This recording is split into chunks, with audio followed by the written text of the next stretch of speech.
good morning and welcome to Yota's Kitchen again. I just wanted to show you the end results of my ricotta making.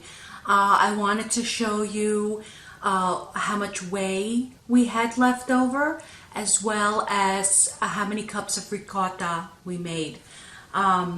Without actually measuring, I'm going to say that I have about 1.5 to 2 cups of ricotta cheese. And I have about 800 grams of whey. I'm going to show it to you. I bought this little pitcher in Greece last year because I wanted something with grams and I wanted something with ounces. And this also has liters. So how many liters are in there? And if we look at liters, it's 3/4 of a liter. A little bit over 3/4 of a liter of whey. Now, I have read some recipes that say that you can use this whey to make more ricotta. I have to read a little more on it because I know that if I put this in a pot, there's no way I'm going to make more ricotta. But who knows? I'll be surprised. I think what they meant is that we probably could use the whey to put in the milk when we're making ricotta again, just like in yogurt. You need a starter, and I think that that's what they meant, but it wasn't really clear on some of the recipes that I did read regarding using the whey to make more ricotta. So I'm gonna guess that it means the starter, but as I use the ricotta to make something, and I hopefully will film this and also present it sometime in the near future. But I have a few recipes that have run through my mind in using that ricotta. Now, if I were to make or to do anything different, I mean, first of all, I have to say it was a miracle that I actually figured out by reading other people's posts about their difficulty with making ricotta and what could have gone wrong. That gave me the insight of, okay, this is what I need to do, and success, I made ricotta. Now, if I were to do it over again, I would know what I did wrong and what I need in order to make it right. But the one thing that I would have done just slightly different is instead of putting in 2.5 teaspoons of salt, I would have put 2. Now, it's not overly salty. It has a good flavor, but I would say that 2 teaspoons is probably the right amount. Anything above 2 teaspoons, unless you like things salty. But I would say that if you're starting this recipe, that the best thing to do is to start off with 2 teaspoons, see how salty it is, and then decide if you want more or if you want less. But I would say that next time I make ricotta, it's going to be 2 teaspoons, and everything else that I have learned I will use, and I will be successful. So if I want ricotta on the fly, I can get it done. I don't even have to run to the grocery store. All I really need is milk, heavy cream, a little bit of citrus or white distilled vinegar, or whatever it is that you're going to use to make that milk curdle. I really like the flavor that I have in my ricotta, and it does remind me of muzithra. And muzithra is ricotta, the Greek version of ricotta. We used to have the shepherds that came in, I don't know how often, at least once a year, and they would make cheese for us in Greece. And my grandfather had a barrel that he would put the cheese in. And so they had these little baskets, weaved baskets.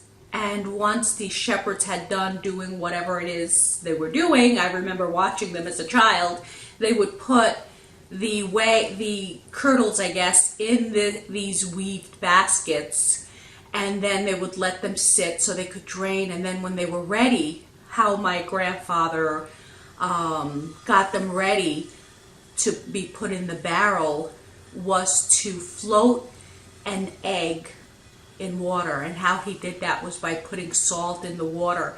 And that salt, okay, when you have enough salt, it reacts almost like the ocean, how we float in the ocean, right? When we go swimming, the salt kind of carries us. The salt in the ocean kind of carries us. And that's how we float. Well, he would put the salt in the water. I don't know the mixture, you know, like the ratio, how much water, how much salt. I just know that he would get this tub, he would fill it with water, and then he would add the salt. He would mix the salt in the water, and when the egg was floating on that sea, well, it's not seawater, but that water, that salt and the water, when that raw egg was floating, the brine was ready for the barrel. So he would then take the little cheese molds that were no longer in the baskets, and he would place them on the bottom of the barrel, and then little by little he would build on that all the way until however many molds of cheese we had, and then he would throw the brine in, and we had cheese for like a year. Now, they did tend, my grandparents did tend to put a lot of salt in that, and sometimes you couldn't eat it. But you take that cheese, and I think it's called Shepphard cheese in Greece. I'm not really sure. I don't remember. It's not coming to the top of my head right now. But you take that cheese and you can cut it and you can fry it. It's almost like halloumi, but it's not halloumi. And you can take that cheese, cut it down, fry it, or you can make the village soup. And the village soup was basically a tomato-based soup. You know, you make it like you would make a normal tomato soup, and then you would add an egg in there and add some cheese in there. So it would be like a whole egg that would almost poach in that soup, which that's exactly what happened. It poached in that soup. And then you would have that nice softened cheese. And you wouldn't need really to overly salt the soup, because that cheese had a lot of salt in it. And as it kind of simmered in the juices of the soup, it released that salt, and it would be a nice hearty soup. And maybe one day I'll make it for you, but it's like one of my favorite soups. It's really not a lot of ingredients in there except for tomatoes, fresh tomatoes. I'm sure you can make it with canned tomatoes. I think I might try it with canned tomatoes, but it can't be that far off. But anyway, I hope you really enjoyed this video.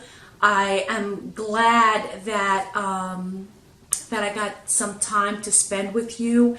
And before I let you go, I want to just grab the ricotta cheese just so you can see. You saw the whey, right? You saw how much whey we had from the 8 cups, really, 7 whole cups of milk, 1 cup of heavy cream, and it produced 3.5 cups of, I just want to make sure that I'm seeing it right. Yep, a little bit over 3, or just a little bit under 3.5 cups of whey, and about 800 milligrams, a little bit less, it's 3/4 of a liter of whey, 3/4 of a liter. For a second there I got lost. It was like, what? When you talk about metrics, it's like, even though we had the metric system and I lived in Greece, I've been removed from there for so long that sometimes the math, it takes a second for me to kind of put it together.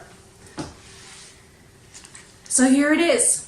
I'm going to say that this is approximately 1.5 to 2 cups, maybe a little more. It's a little weighty, if that's a word. And so this is what I'm thinking. I was thinking something sweet to make something sweet with this. But I already made cheesecake, which I probably will remake that cheesecake. And I've already made cannolas. And now that I know cannolis. Now that I know a little bit more about pastry, this is maybe I'm going to redo some of the recipes to make it more professional instead of just home cook. Since I'm only a half a degree or a half a semester or 1 semester away from being a chef. So then I thought, this is my garde manger class that I'm making the ricotta cheese for, right? This is an extra assignment that she asked us to do for extra credit. Not that I need it, but you know, this test's still coming up. You never know if I mess something up, and having extra credit in class is not a bad thing. But since it's garde manger, I was thinking that maybe I should make, instead of making something sweet with it, make something savory with it. Like maybe not baked ziti, because I think I have baked ziti in my video collection. Not ricotta, not lasagna, because it's similar to baked ziti. But then I thought, why don't we make like a vegetable baked ziti? Not a vegetable lasagna, a vegetable baked ziti. Now, I'm pretty good at most of the time, you know, like flat lines, and I can make pasta, believe it or not. I made it in class last year, and I had to put the recipes together in my mind as to how this is going to work, and I was successful. And maybe I will go that route. Maybe I'll change my mind, but stay tuned. Thank you for watching Yota's Kitchen. Thank you so much for everyone who has already subscribed and who stuck with me despite not seeing a video for a while. Just like I said in the beginning of this video, just a lot of things going on, and I don't want to promise anything that I can't deliver. I think that that's really what it comes down to. I had said 2 or 3 videos a week, but then I would make all this food and who would eat it, and it would take so long to edit. So I think I need to change a few things, like not promise 2 or 3 videos a week, because there's no way I'm going to be able to eat all this on my own unless I invite people in, which with COVID, it's very difficult to have people over. So I'm thinking that maybe I'll do a recipe once every few weeks. Maybe I'll put something else in between. I had a beautiful garden this past year, and I had grown everything, pumpkins and tomatoes and a lot of herbs and so much, and it would have been great for me to actually film it and show it. But anyway, thank you so much. Don't forget to subscribe, share if you really like this video. I thank you so much from the bottom of my heart. I really do appreciate it. Thank you, thank you, thank you. And have a wonderful day, okay? I'll be seeing you soon. Take care.